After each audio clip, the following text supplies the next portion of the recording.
पिछले 100 सालों के अंदर इंसानों ने कुछ बेहद ही चमत्कारी इन्वेंशंस कर लिए हैं, चाहे वो टेक्नोलॉजी के फील्ड में हो या फिर हेल्थ के फील्ड में। और मैं केवल हमारी लाइफ स्टाइल के बारे में ही बात नहीं कर रहा, स्पेस और उसके रहस्यों के बारे में भी हमने बहुत कुछ जान लिया है। हमने कई सैटेलाइट्स लॉन्च किए हैं, इंसानों को स्पेस में भेजा है और यहाँ तक कि अपनी टेक्नोलॉजी को उस प्लानेट पर भी भेजा है जहाँ पर शायद अगले 100 सालों में इंसान बस सकते हैं। लेकिन फिर भी इंसानों की वर्षों की तमन्ना अभी भी अधूरी है और वो है दूसरे प्लैनेट्स पर जीवन की खोज। एलियन स्पीसीज या किसी भी तरह की लाइफ फॉर्म को हमने अपने सोलर सिस्टम में पहले ही ढूंढने की कोशिश कर ली है और अब अपने सोलर सिस्टम से आगे बढ़कर दूर के यूनिवर्स में खोज रहे हैं। ऐसे प्लैनेट्स जो हमारे सोलर सिस्टम के बाहर किसी दूसरे स्टार को ऑर्बिट करते हैं, उन्हें एक्सोप्लैनेट्स कहा जाता है। मैं आपको बता दूं कि वैज्ञानिकों ने अभी तक 5000 से भी ज्यादा एक्सोप्लैनेट्स की खोज कर ली है। अब एक बार जरा सोच कर देखिए कि क्या ऐसा नहीं हो सकता कि इन 5000 प्लैनेट्स में से कम किसी एक पर जीवन हो। इसका सही जवाब देना मुश्किल है। हमारा यूनिवर्स हमारी सोच से भी करोड़ों गुना ज्यादा बड़ा है और इस यूनिवर्स में अरबों खरबों स्टार्स और उनके इर्द गिर्द घूम रहे प्लैनेट्स हैं। बल्कि मुझे तो ऐसा कहना चाहिए कि अभी तक हम इतने विशाल यूनिवर्स में केवल 5000 एक्सोप्लैनेट्स ही ढूंढ पाए हैं। केवल एक हैबिटेबल प्लैनेट को ढूंढने के लिए हमें कम से कम 10 लाख से भी ज्यादा प्लैनेट्स ढूंढने होंगे। किसी एक्सोप्लैनेट पर जीवन की उत्पत्ति हो सकती है या नहीं, ये तो दूसरा सवाल है। पहला सवाल तो ये है कि हम ज्यादा से ज्यादा एक्सोप्लैनेट्स कैसे खोज पाएंगे। भले ही उन प्लैनेट्स पर हमें जीवन नहीं मिले, लेकिन फिर भी किसी भी प्लैनेट को यही सोचकर नकारा नहीं जा सकता। हाल ही में वैज्ञानिकों ने एक्सोप्लैनेट्स को ढूंढने का एक बेहद ही बेहतरीन तरीका इजाद किया है। क्या आप जानना चाहते हो कि वैज्ञानिक ब्रह्मांड में दूसरे तारों का चक्कर लगा रहे ग्रहों को कैसे ढूंढते हैं? तो इस वीडियो में अंत तक बने रहिए। नमस्कार दोस्तों, मैं हूँ श्याम तोमर, स्वागत करता हूँ आपका इस वीडियो में। कई 100 सालों से एस्ट्रोनॉमर्स मानते आए हैं कि दूर के यूनिवर्स में भी स्टार्स होते हैं और उनके अराउंड घूमने वाले प्लैनेट्स होते हैं, लेकिन सिर्फ कुछ 10 या 20 साल पहले ही इस थ्योरी को कंफर्म किया जा सका था। एस्ट्रोनॉमर्स बहुत से तरीकों से इन प्लैनेट्स को खोजते हैं और उन तरीकों में सबसे ज्यादा इस्तेमाल होने वाला तरीका है ट्रांजिट फोटोमेट्री का। ये एक बेहद ही सिंपल साइंटिफिक तरीका है जिसे एक नॉर्मल इंसान भी समझ सकता है। मुझे यकीन है कि आप लोगों ने टोटल सोलर एक्लिप्स यानी सूर्य ग्रहण का नाम अवश्य सुना होगा। सूर्य ग्रहण तब आता है जब हमारा चंद्रमा सूर्य और पृथ्वी के बिल्कुल बीच में आ जाता है।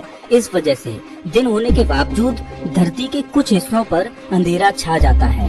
कुछ इसी तरह की चीज को ऑब्जर्व करके हमने नए एक्सोप्लैनेट्स खोजे हैं। अब मान लीजिए कि हमने दूर कहीं पर एक सूर्य जैसा ही बड़ा तारा खोज निकाला है। सूर्य या इससे कई गुना बड़े तारे को खोजना ज्यादा मुश्किल नहीं है।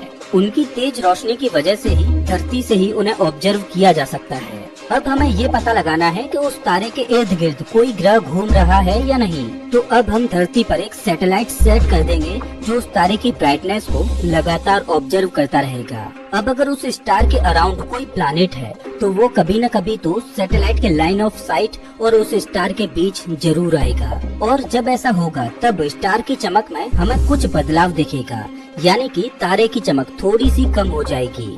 जैसे ही उस स्टार की चमक थोड़ी भी कम होगी, वैसे ही सैटेलाइट अपना डेटा कलेक्ट करना शुरू कर देगा, जैसे कि कितनी देर तक वो चमक कम हुई और कितनी ज्यादा कम हुई। इससे हमें पता चल जाएगा कि क्या कोई प्लैनेट उस स्टार के अराउंड घूम रहा है या नहीं। और हमें सिर्फ इतना ही पता नहीं चलेगा, इस तकनीक से हमें उस प्लैनेट का साइज भी पता चल जाएगा, जो हैबिटेबल प्लैनेट को खोजने के लिए सबसे ज्यादा जरूरी होता है। किसी बड़े प्लैनेट की वजह से तारे की चमक में बहुत ज्यादा फर्क आएगा, वहीं किसी छोटे प्लैनेट की वजह से उसमें ज्यादा फर्क नहीं देखा जा सकेगा। जब ट्रांजिट मेथड के डेटा को रेडियल वेलोसिटी मेथड नाम की एक तकनीक से जोड़ा जाएगा, तो उससे हम प्लैनेट की डेंसिटी का भी पता लगा पाएंगे।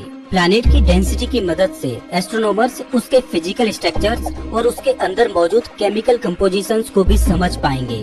सिंपल भाषा में बोलूं तो हमें ये पता चल जाएगा कि वो प्लैनेट जुपिटर, सैटर्न, यूरेनस और नेपट्यून की तरह ही एक गैसीय प्लैनेट है या फिर पृथ्वी की तरह एक रॉकी प्लैनेट है।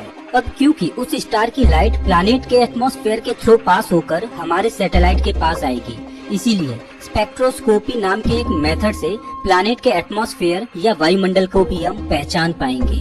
इसके अलावा ट्रांजिट मेथड से प्लैनेट के टेम्परेचर और रेडिएशन के बारे में भी हम पता लगा पाएंगे। मैं आपको बता दूं कि इस डेटा की मदद से हम ये भी पता लगा पाएंगे कि क्या उस प्लैनेट में बादल का फॉर्मेशन हो सकता है या नहीं।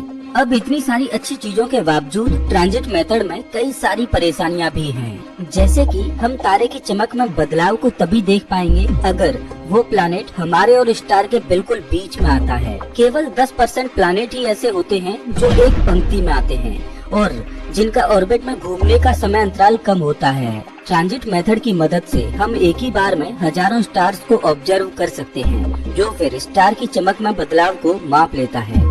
लेकिन कई बार चमक में बदलाव का कोई और कारण भी हो सकता है, जैसे कि स्पेस में मौजूद डस्ट के बादल। इस मेथड की एक और परेशानी ये है कि इसकी मदद से केवल आधी उम्र बीत चुके स्टार्स को ही ऑब्जर्व किया जा सकता है। जो स्टार्स काफी ज्यादा यंग हैं, उनके आसपास के प्लैनेट्स को ढूंढ पाना ट्रांजिट मेथड से काफी मुश्किल है या लगभग नामुमकिन है। वो इसलिए क्योंकि जो तारे सिर्फ कुछ ही मिलियन साल पहले पैदा हुए हैं, उनके इर्द गिर्द ग्रेविटी की वजह से धूल और पत्थर के मलबे घूम रहे होंगे। डस्ट पार्टिकल्स स्पेस में हर जगह मौजूद हैं।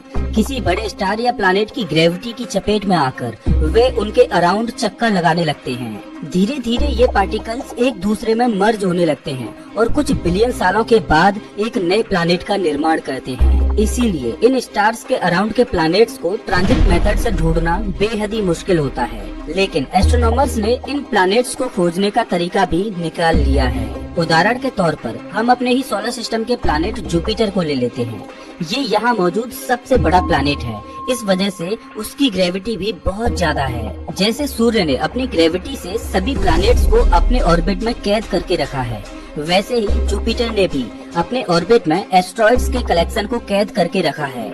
इन्हें ट्रोजन एस्ट्रॉइड भी कहा जाता है। ट्रोजन एस्ट्रॉइड्स काफी स्मॉल बॉडीज होते हैं जो किस्मत से जुपिटर के लैग्रांज पॉइंट में कैद हो गए हैं। अब जैसे जैसे जुपिटर सूर्य के अराउंड चक्कर लगाता जाता है, वैसे वैसे ट्रोजन एस्ट्रॉइड्स भी जुपिटर के आगे और उसके पीछे घूमते रहते हैं। इस वजह से उनके बीच में बड़ा सा एक गैप बनता है। इस चीज को देखकर ही एस्ट्रोनॉमर्स ने इस नए तरीके का इजाद किया है। अगर किसी यंग स्टार के अराउंड कोई प्लैनेट बना होगा तो उसने अपनी ग्रेविटी की वजह से जुपिटर की ही तरह ट्रोजन एस्ट्रॉइड्स को जरूर कैद कर लिया होगा और उनके बीच के गैप को ऑब्जर्व करके उस नए एक्सोप्लैनेट को खोजा जा सकता है। इस स्टडी को सबमिट करने के लिए एक टीम ने LKCA15 नाम के एक यंग स्टार पर फोकस किया और जुपिटर की ही तरह कुछ गैप्स और सेपरेशन देखे। कलेक्ट किए गए डेटा से टीम ने अनुमान लगाया कि उस स्टार के अराउंड का प्लैनेट करीब नेपट्यून या सैटर्न के साइज जितना है।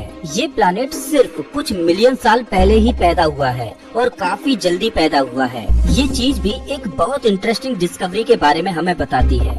जो भी बड़े प्लैनेट्स होते हैं वो स्टार के अराउंड जल्दी बन जाते हैं और अपने आसपास के सराउंडिंग्स पर ग्रेविटी की वजह से प्रभाव डालने लगते हैं, जो कि बाद में जाकर एक पर्टिकुलर सिस्टम को जन्म देता है, बिल्कुल हमारे सोलर सिस्टम जैसा। अब देखना ये है कि क्या एस्ट्रोनॉमर्स इस मेथड से दूसरे यंग स्टार्स के अराउंड भी प्लैनेट्स खोज पाते हैं या नहीं। तो दोस्तों इस वीडियो में बस इतना ही।